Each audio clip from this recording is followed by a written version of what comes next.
कोई बूढ़ा, कोई जवान, कोई पशु, कोई पक्षी, कोई जलचर, कोई थलचर, अगर शंकर को अपना कोई झूठा भाग भी दे दे तो शिव को क्रोध ना आए।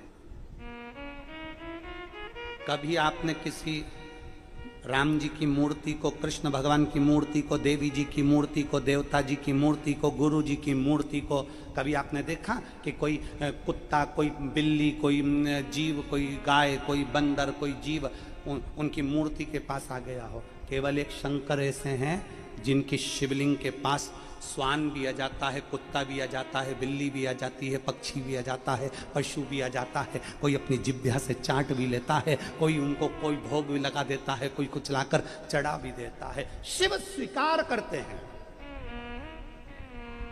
गंधर्व, किन्नर, असुर, देवता, मनुष्य, पशु, पक्षी, जलचर, थलचर, जितने भी जीव हैं, शिव सबको स्वीकार है, सबको स्वीकार। कभी कभी तुम पूजन करके चली जाती है और मालूम पड़े कोई कुत्ता अंदर घुस गया शिवालय के पास में। तुम पूजन करके गई, कोई गाय अंदर घुस गई। तुम पूजन करके गई, शंकर जी को जल चढ़ाकर दूध चढ़ाकर गई, कोई बिल्ली अंदर आ गई, कोई जीव अंदर आ गया। अपने को लगा कि बताओ ये तो जीव आ गया। ना ना ना, शंकर सबके हैं। पार्वती जी वचन दीजिए कि शंकर पर कोई वस्तु चढ़ जाए तो क्रोध ना है, क्रोध ना है।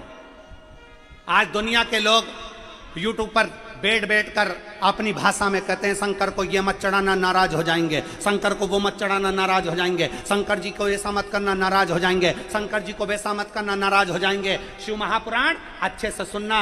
बहुला गाय ने पार्वती जी से वचन लिया कि कोई भूल से भी अगर शंकर को कुछ चढ़ा दे, झूठा भी चढ़ा दे, तो शंकर को क्रोध ना आए। तब पार्वती जी ने वचन दिया, पार्वती जी ने वचन दिया। अगर वचन ना देती माता पार्वती तो शिव महापुराण में एक लेख आया है कड़प डाकू का।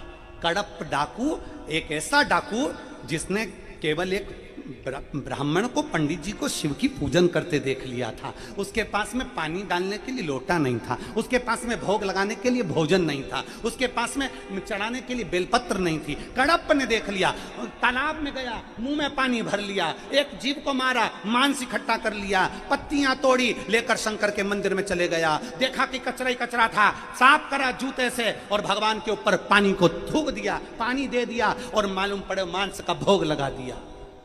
रोज पंडित जी आते, मांस देखते, गुस्सा आता, मांस के टुकड़ों को हटाते, पंडित जी सफाई करते। 15 दिन निकल गए, वही की वही क्रम चलता रहा। पंडित जी को गुस्सा आ गया, एक लोहे का पिंजरा बना कर लिया है। लोहे के पिंजरे में शंकर के शिवलिंग को कैद कर दिया। कैद करा, कड़प पाया, हाथ में मांस, मुंह में पानी, हाथ में पत्ती। शिव को कैसे चढ़ाए? क्या देखता है कड़प कि लोहे के पिंजरे की तान टूट गई थी और वो टूटी हुई तान शंकर के शिवलिंग को चुभ गई थी। शंकर के शिवलिंग को चुभी तो उसमें से रक्त की धार बहने लगी। जो रक्त की धार बह रही थी, कड़प को लगा मेरे भोलेनाथ की आंख फूट गई है, कैसे जोड़ूं? हाथ लगाया, खून नहीं रुका कड़प के हाथ से। उसने पिंजरे को हटाया और उसको याद आया कि पिताजी ने कहा था अगर कोई अंग चले जाता है तो वही अंग लगाना पड़ता है, वही अंग लगाना पड़ता है। इसलिए कड़प ने त्रिशूल से अपनी आंख निकाली, शंकर के शिवलिंग पर लगाती। शंकर भगवान प्रकट हो गए, शिव प्रकट हो गए। अगर माता पार्वती से वर ना मांगा गया होता तो शंकर भगवान कड़प पर क्रोधित हो जाते, पर पार्वती जी ने वचन दिया कि जो पृथ्वी पर जन्मा है, मृत्यु लोक में जो जन्मा है, बच्चा आड़ी टेढ़ी पूजन करेगा, बच्चा आड़ा टेढ़ा काम करेगा, माता पिता, घर का बुजुर्ग बड़ा कैसे भी शंकर की आराधना करेगा तो शिव को स्वीकार करना पड़ेगा। हमें मंत्र नहीं आते, हमें तंत्र नहीं आते, हमें साधना नहीं आती, हमें मंत्र साधना नहीं आती। आप और हम शिव की आराधना करते हैं, केवल शिव की आराधना।